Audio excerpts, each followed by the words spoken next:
সপ্তম বাংলাদেশি হিসেবে Mount Everest জয় করেছেন পর্বতারোহী ইকরামুল হাসান শাকিল।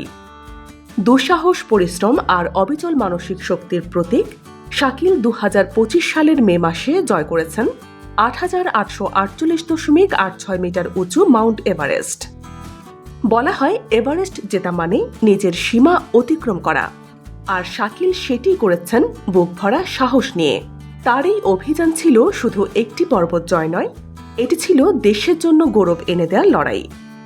কক্সবাজার সমুদ্র সৈকত থেকে পায়ে হেঁটে এভারেস্ট চূড়ায় পৌঁছানোর এই অভিযানকে ইকরামুল হক শাকিল নাম দিয়েছেন C2 সামিট। গত ২৫ ফেব্রুয়ারি কক্সবাজারের ইনানী সমুদ্র সৈকত থেকে এভারেস্ট চূড়ার উদ্দেশ্যে শুরু হয় তার অভিযান।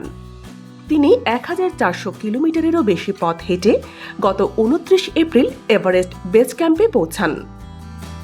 শাকিল দেখিয়ে দিয়েছেন পরিশ্রম আর স্বপ্ন একসাথে থাকলে আকাশ নয়, পাহাড়ও জয় করা যায়।